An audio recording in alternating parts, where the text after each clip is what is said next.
Por allá, por aquel año 1956, la Ciudad de México todavía no era tan grande, ni tan llena de concreto y humo. Que vendría después tenía otro ritmo, tranvías que sonaban como suspiros metálicos, esos cafés donde el humo y aquellos cines de la época de oro mexicano, allá donde se dibujaba en el aire, al aire libre. En aquellos tiempos también donde una izquierda hablaba en voz baja, pero soñaba en voz alta. Gobernaba el orden férreo de Adolfo Ruiz Cortines, ese mismo que otorgó el voto a las mujeres y que hasta impulsó una campaña de moralización pública.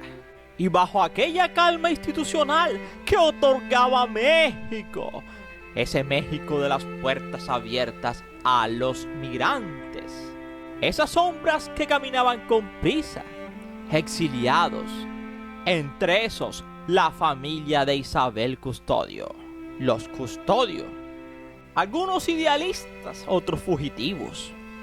Pero allá llegaría un joven cubano de verbo encendido llamado Fidel Castro. No era todavía el mito, ni el uniforme verde olivo, ni la barba convertida en símbolo.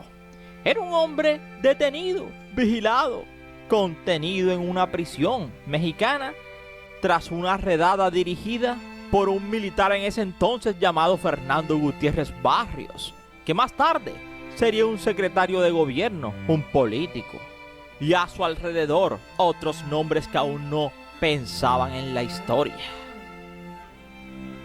como Ernesto Guevara.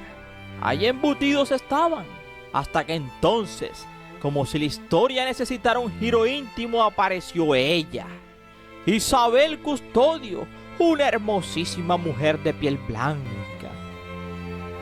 Simplemente pasó acompañada de Néstor Almendros, quien iba a entrevistarlo para una revista llamada Bohemia.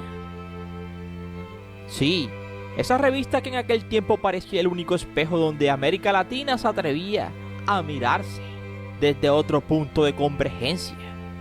Y en ese instante mínimo, un cruce de miradas, apenas un gesto, ocurrió lo improbable. ¿Quién es esa muchacha?, preguntó Castro. Una refugiada española, le contestó Almendros. Y entonces, como si ya viviera dentro de su propio destino, Fidel soltó una frase que no era promesa ni broma, sino una declaración adelantada del porvenir. Con ella me voy a casar. 2 días después salió de prisión y la buscó. Lo que siguió no fue un romance convencional, fue una aceleración del tiempo. 9 meses que no se midieron en calendario sino en intensidad. Vivían, como ella misma diría después, de 24 horas en 24 horas. Dormían poco, caminaban mucho, se movían entre casas, reuniones y planes. Porque el amor en ese momento no era solo amor, era revolución en gestación. México era refugio, pero también antesala. Y en esa antesala Isabel no era un espectador, era parte del pulso. Pero hay amores que no fracasan, simplemente no caben en el destino del otro. Él le propuso matrimonio, no desde el romántico punto de vista, sino desde la estrategia. Casi histórico, quería que llegaras conmigo al poder, le dijo.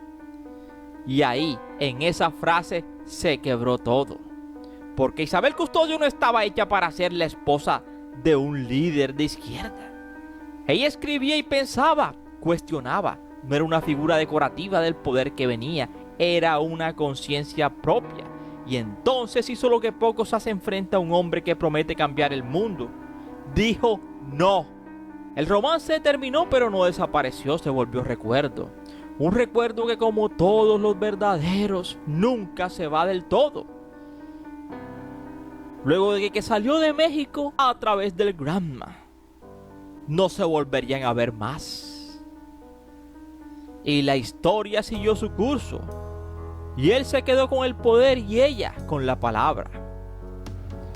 No se volverían a ver sino hasta años después, cuando en una entrevista ella viajaría a La Habana y empezaron un romance corto pero sustancioso, porque ya Fidel tenía otras cosas y otras mujeres en mente. Isabel, mientras tanto, se volvería a casar, no una, ni dos, ni tres, ni cuatro, 5 veces. Y de esos 5 matrimonios dejó a 3 hijos. Así que años después, cuando el mundo anunciaba la partida de Fidel Castro, en 2016, Isabel se enteró un día después.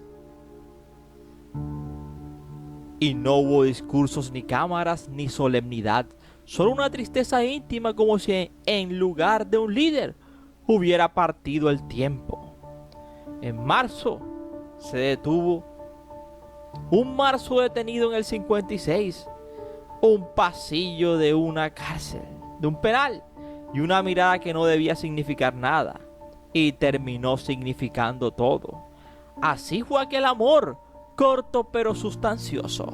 Así que Isabel Custodio, quien estudió filosofía y más tarde convertirse en escritor y periodista, que era su sueño, se hizo realidad.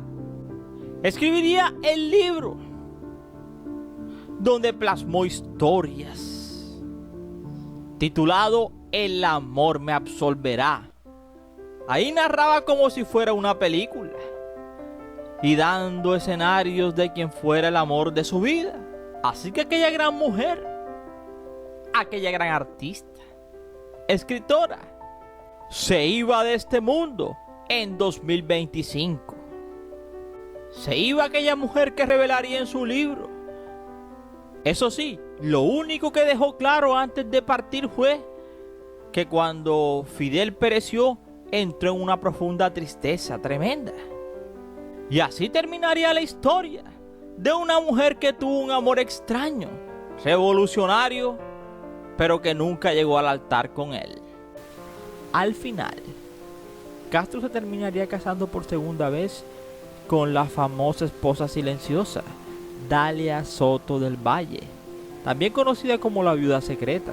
Con ella tuvo a los 5 hijos más conocidos de Fidel, entre ellos Antonio, que para muchos el favorito. Eso sí, tuvo un sinfín de amantes.